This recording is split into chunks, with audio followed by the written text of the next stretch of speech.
ओम नमः शिवाय।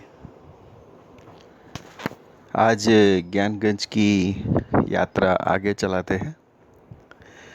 Last video के अंदर मैंने बताया कि ध्यान से सूक्ष्म शरीर की सफ़र, तो लोगों ने बहुत ही उसको प्रशंसा किया और अच्छे अच्छे कमेंट भी आए और फ़ोन भी आए।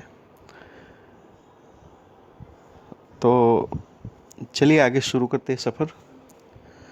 देखिए, लास्ट टाइम जो मैंने आपको एग्ज़ाम्पल दिया था, वो एग्ज़ाम्पल आप अच्छी तरह समझ गए होंगे।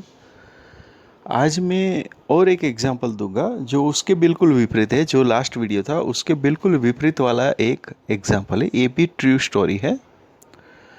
अच्छा, जैसे आप सबको पता है कि जितने भी आध्यात्मिकता से जुड़े हैं वो लोग सबसे ज़्यादा महत्व या तो सबसे ज़्यादा जिद ध्यान के बारे में लगाते हैं, या तो जिद होती है कि हमें किसी न किसी तरह से ध्यान लग जाए। ये एक निर्विवाद स्टेटमेंट है जो हर एक आदमी यही चाहता है कि मुझे एक बार ध्यान लग जाए तो बस। पर कभी बहुत ही, अगर आपके पास इन्फॉर्मेशन सही नहीं है या तो आपके पास जानकारी सही नहीं है, तो आप बहुत बड़ी मुश्किल में फंस सकते हो। वो कैसे? तो ये जो बेस्ड ऑन ट्रू स्टोरी, आगे बढ़ते हैं। एक गृहस्थ महाशय थे। उन्होंने क्या किया कि हर रोज धीरे धीरे धीरे धीरे करके ध्यान मुद्रा में बैठने का अपना जो अभ्यास था वो बढ़ाते गए। अभी हुआ ऐसा कि एक बार सच में उसको समाधि लग गई और वो सूक्ष्म शरीर से बाहर निकल गए। अच्छा, अभी होता क्या है, निकल तो गए और उसका कनेक्शन फिजिकल बॉडी से था, तो तुरंत ही घूम के वापिस आ गए। पर शरीर में कैसे आ जाए वापिस, वो उसको पता ही नहीं था। अभी खुशखुशाली में निकल तो गए, सूक्ष्म शरीर कौन सी जगह से निकला उसकी पूरी क्रिया है। पर पहले मुद्दे की बात करते फिर उस पे जाएंगे। तो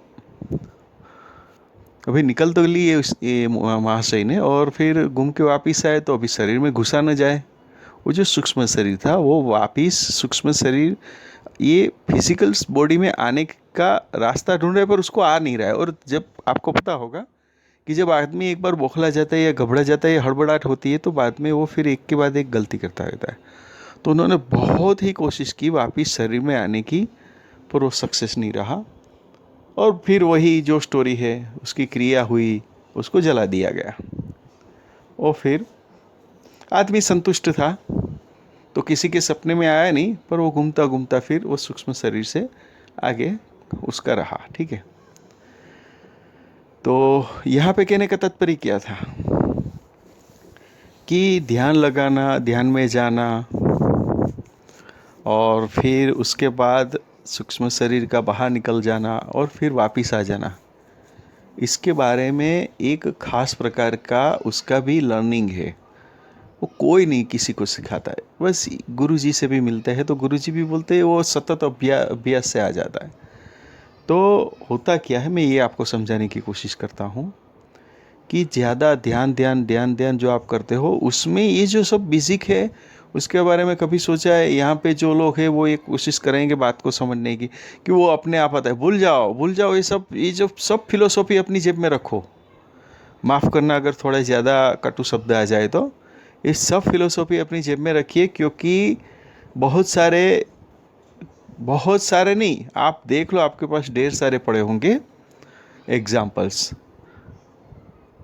पागल आदमी बन जाता है या मतलब कुछ ना कुछ उसके साथ रहता रहता है। ये सब क्यों होता है, कहने का तात्पर्य क्या है, ये सब क्यों होता है? वो इसलिए होता है क्योंकि प्रॉपर मार्गदर्शन न मिलना या उसके बारे में जानकारी ना होना।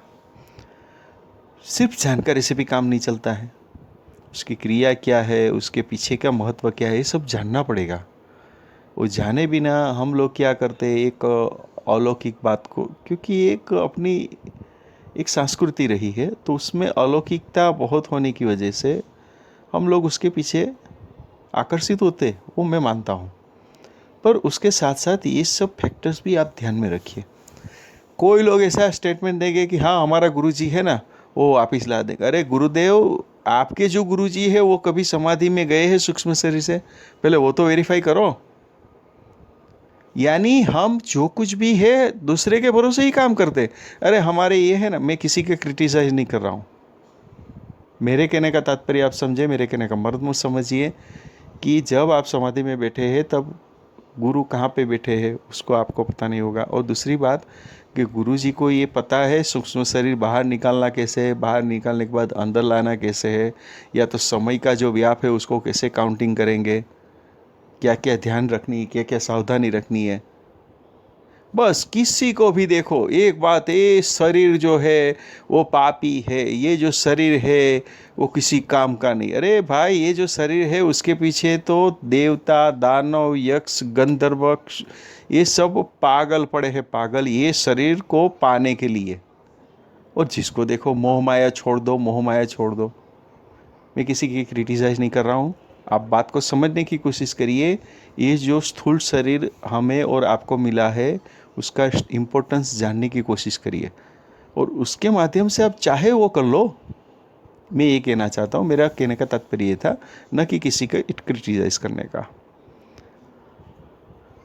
ये सब बातें होते होते ये आज मैं लेख क्यों वीडियो पे डाल रहा हूँ, क्योंकि आज हुआ ऐसा कि मैं मेरी बेटी के साथ ऑफिस गया था।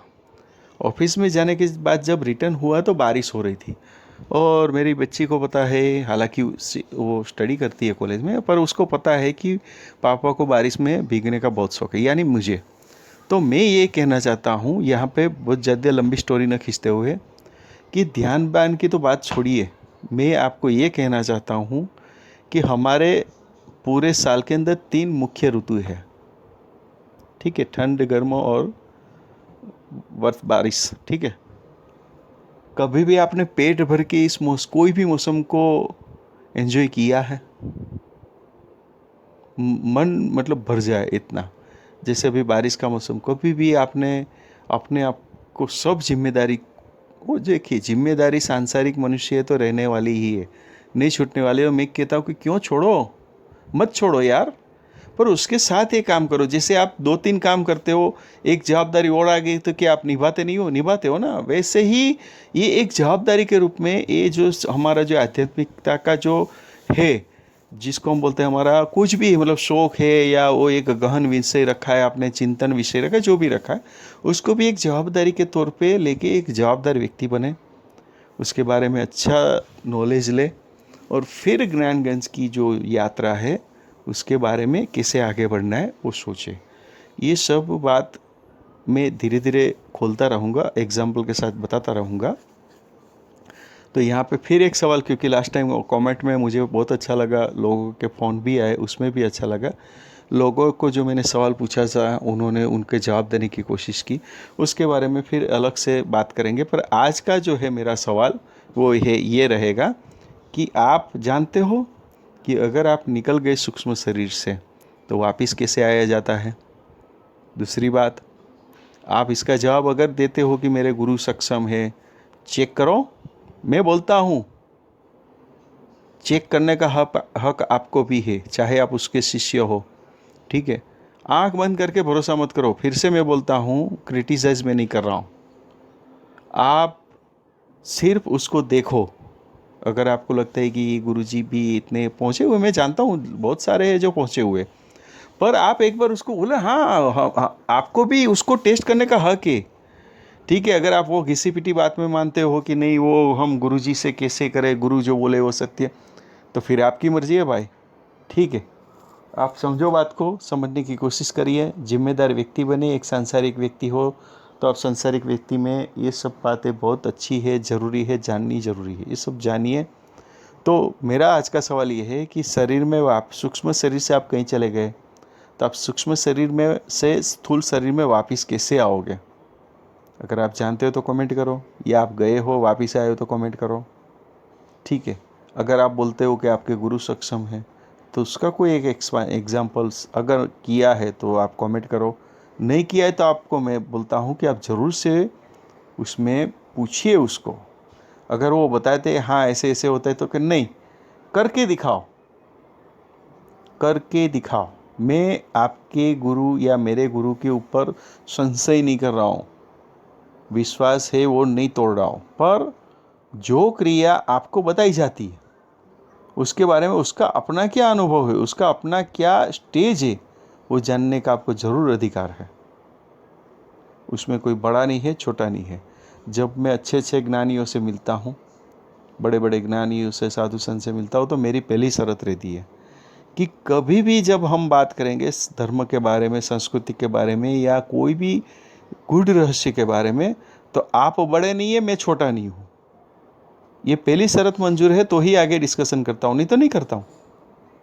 तो यही बात मैं आपको कहता हूँ कुल मिला के, कि आप एक जवाबदार बनिए, धैर्यवान बनिए, और अगर आप गुरु के साथ है तो आप जब ऐसी बात आती है तो आप गुरु को भी बोल सकते हो कि नहीं, आपको हमें प्रमाण देना पड़ेगा, प्रमाण आपको देखना पड़ेगा, देना पड़ेगा। मतलब आप कब तक आप, मतलब वो उन्होंने बोल दिया कि भाई यहाँ से बॉम्बे जाना है, आप लेफ़्ट मारो राइट मारो, नहीं होता है, ठीक है। तो आप ये बात को ध्यान रखिए और कमेंट करिए कि आप इसके बारे में क्या जानते हैं। आशा करता हूँ कि आज का टॉपिक भी आपको अच्छा लगा होगा। ओम नमः शिवाय।